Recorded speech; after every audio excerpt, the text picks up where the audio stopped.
Hi everyone. Welcome to my channel, Whispers of Turkish Stars. All the details are in today's video, and as always, if you enjoy this kind of deep dive commentary, don't forget to like, subscribe, and join our community to support the channel. What you're about to hear is a dramatized analysis of public chatter and fan speculation, shaped by the same emotional wave that's sweeping social media right now. With that said, let's get into the story everyone's talking about.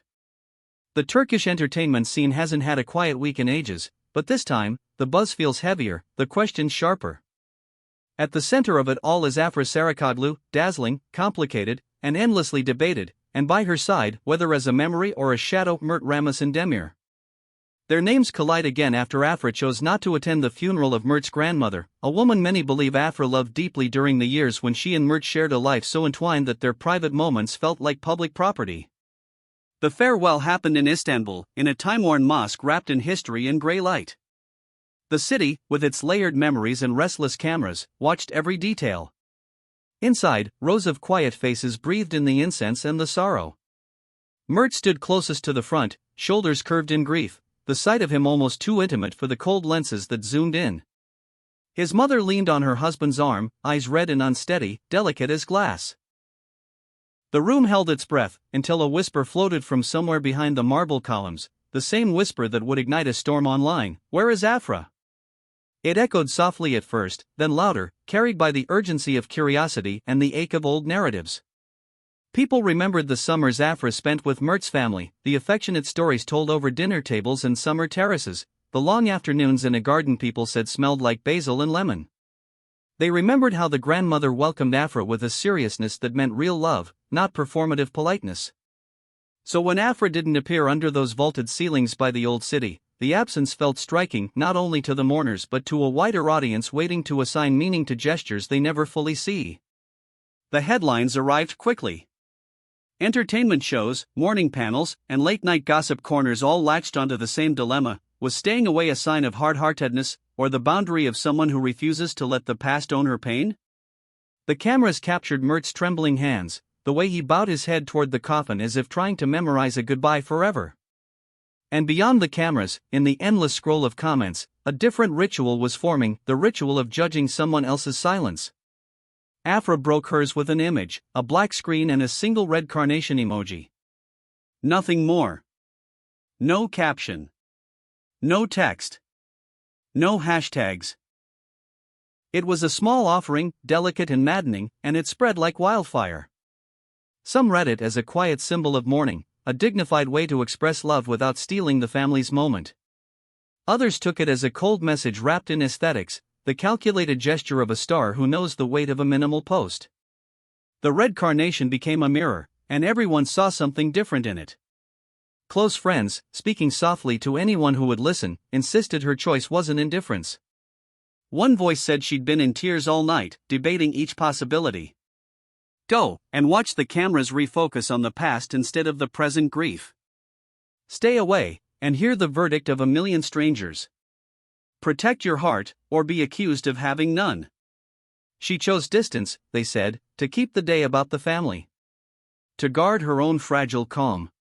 To avoid becoming a spectacle in a place that deserved stillness. From Mert's side, the emotions were raw, unshielded. People present say that among friends he muttered a sentence that cut through the noise: "On a day like this, I expected at least a few words." Humanity demands it. We don't know if it was said once or repeated. We don't know if he intended it to travel beyond those who held his hand that day. But the line slipped out into the world, and with it came a wave of sympathy, as if the public suddenly remembered that even famous men grieve like sons, that they, too, look for simple gestures and find their absence unbearable. Outside the mosque, under the press of microphones, Mert's mother spoke briefly, voice shaking. On such sad days, one should put aside pride. We expected a little respect. Not coming, that leaves wounds. She didn't name anyone, she didn't have to. Her words leapt across channels and timelines with the authority of a mother in mourning. And in their wake, the debate sharpened. Was she right to feel wounded? Could two truths coexist, that Afra might have loved the grandmother and also needed to stay away? Or did love, once sworn, owe a final appearance no matter how complicated the past became? Then came the familiar swell of social media judgment. Afra is no longer part of that family, why would she go? Humanity isn't erased by a breakup. I respect her boundaries, she owes no public performance. If she truly loved the grandmother, she would have stood there. These phrases multiplied like reflections in a hall of mirrors, each repeating the others until the entire conversation felt like a chorus with no conductor. Every platform found its rhythm, long threads on Twitter puzzling over ethics, Instagram stories pairing grief with curated aesthetics, TikTok edits stitching together old clips of Afra and Mert with melancholic music no one could escape. Across the sea, in Italy, the story got a life of its own. Papers highlighted how the late grandmother had spent her final years near a sunlit coastline, and how during gentler times Afra had visited, sharing family lunches that turned into unplanned afternoons, the kind that leave a mark. The Italian write-ups framed Afra's absence like a plot twist, the sort of restrained move viewers recognize from the dramas that Europe devours. It wasn't the crying that fascinated them, but the refusal to cry on cue. A familiar rumor resurfaced, the kind that never fully disappears once it's been said aloud. Whispers recalled an Italian model once tied, fairly or unfairly, to the friction between Afra and Mert when their relationship faltered. Some sites suggested that Afra's absence might open a strange kind of space, a cooling period that could, in time, normalize the model's presence around Mert's family. With her absence, Afra has cleared the way, one columnist wrote, in a line that felt both theatrical and cruel. No confirmations, no statements, just the timeless grind of speculation, a machine that eats moments and spits out narratives. Those who love Afra told a different story. They said she sat with the memory of a grandmother's soft hands and old-world wisdom, that she cried while staring at a travel photo no one else has seen, that she nearly changed her mind a dozen times before choosing stillness. They said she feared her arrival would tilt the day into a spectacle, that even her tears would be interrogated for meaning. Better to honor in silence, they said, than to feed the endless appetite for drama with fresh footage. What, then, does the world demand from public figures when death brushes near? There's a script people believe in: you show up, you stand in the back, you nod, you leave.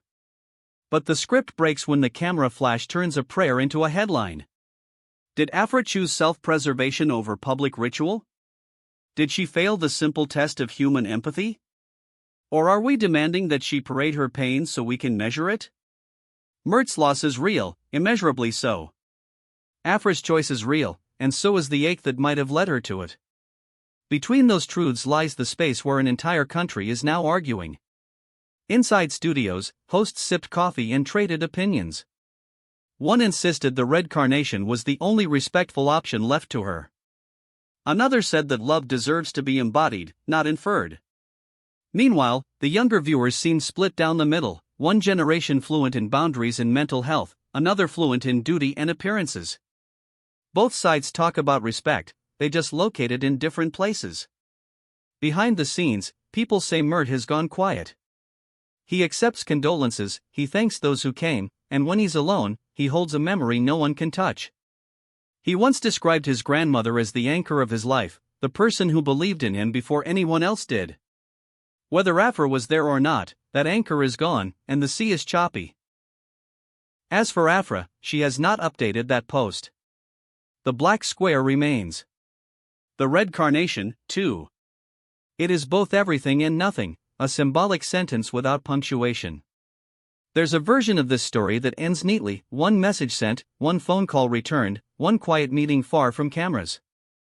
Maybe it already happened, and no one knows. Maybe it never will. Perhaps respect took the shape of distance. Perhaps the distance will be remembered as indifference. Time is the only editor that can make these raw scenes readable. And you, where do you stand in this sea of feelings? Do you believe Afra acted with a cold heart, or with a silent kind of dignity? Do you believe Mert's family is right to feel hurt, or that the public demand for appearances has gone too far? Your thoughts shape the way these stories live online, and we're here to listen. Drop your take below, tell us what you think, and keep the conversation honest and compassionate. Here at Whispers of Turkish Stars, we're following every turn of this emotional journey that has crossed borders and languages. If you haven't yet, subscribe, turn on notifications, and consider tapping the join button to support what we do. We want to keep bringing you the layered stories the hard questions, and the moments that remind us these glittering lives beat with very human hearts. Tell us which other stars you want us to explore next, and we'll dive in with the same care. As the studio lights dim and the city's restless hum resumes, one image lingers: Afra's wordless post, the red carnation set against the hush of a black screen. It is a pause, a threshold, a riddle. Maybe love doesn't always arrive where we think it should. Maybe grief rewrites the rules mid-sentence. Perhaps one day, the noise will settle and the meaning will feel obvious. Until then, the question turns over and over like a coin rebounding on stone: was it respect, or was it revenge? Thank you for watching Whispers of Turkish Stars. See you in the next video. Take care, and goodbye.